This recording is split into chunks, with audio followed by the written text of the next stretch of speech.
Alright, we're going to do Sarah Young's lesson now. Thank me for the conditions that are requiring you to be still. Do not spoil these quiet hours by wishing them away, waiting impatiently to be active again.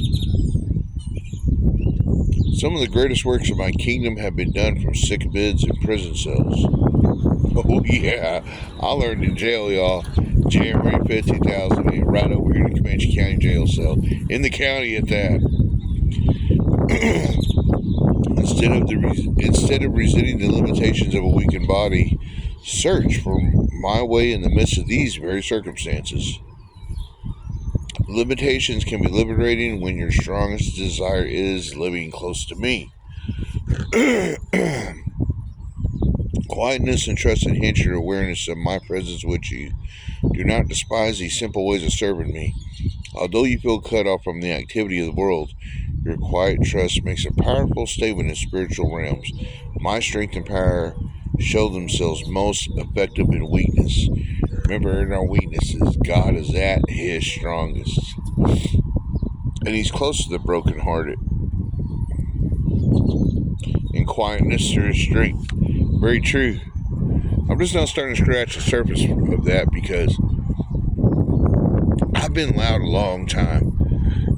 But there's a time to not be loud. And there's a time to not even talk, to just speak. And when you look, that look can speak volumes. The voices were heard of the high school kids and my cubby, a few middle schoolers from Central.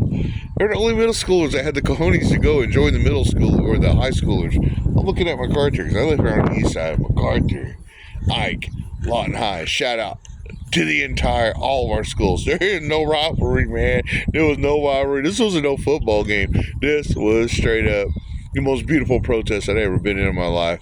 And it was awesome to see the kids' voices be heard. They were there not to be quiet. They were there to be heard, to draw attention.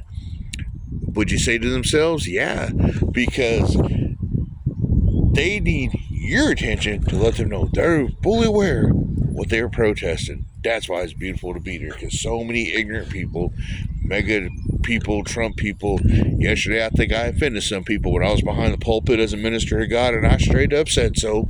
Saw someone going on out the door. They know who they are. Well, whatever. It ain't gonna bother me. But they full well know that Trump needs to be impeached. They full well know because he's evil. And he's just brewing up more evil. He'll lie to you. This man, the Bible says, do not add to the Bible or take away from the Bible. Do not add to this word or take away from this word. And that man made his own Bible. I won't read it. It ain't the King James Version. Foolishness. What does this man know about God? If Trump knew anything about God, there wouldn't be no ICE. God does not send people to steal, kill, and destroy. God sends people to heal, redeem, and restore. So where do you stand? As for me and my house, we serve the Lord. And as for a lot of those kids that I was with, I had a great time. Sienna Starks, you're one of them. You showed great love and vengeance. Really, you showed great love and passion in what you were doing and organizing this with Lawton High and others. But to see you on action made this 54-year-old dad's heart soar like an eagle.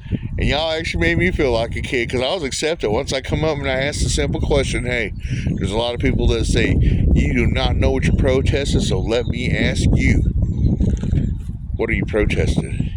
You see, man, like I said, I watched Marilyn Manson in 2004. I'm not a fan. I don't like his music. I don't. But I watched a movie called Bowling for Columbine with my wife. And my wife was alive. And she liked Marilyn Manson. She jammed his music. But Marilyn had her ears. And I like what he said. I got to use all these years later. 22 years later after watching that movie. They said, Marilyn, if you was there, because you're blamed for the school shooting, they had your t-shirts on, blah, blah, blah. Mr. Manson, what would you have done if you was there? He said, what would you have done for the kids? What would you have said to them? And I believe he said, I would have said absolutely nothing. I would have listened to them, which is what absolutely nobody did, or which is what nobody did. When I went to the protest, I used Marilyn Manson's view to a point, but then I wanted y'all to talk, and boy did y'all. Ice out. Trump gone. Pedophilia needs to get out of our schools. We got teachers here in Lawton, teachers in Anadarko. I imagine there's teachers everywhere. What's up with these background checks, y'all? If you had good golly people in leadership, you wouldn't let evil in the door.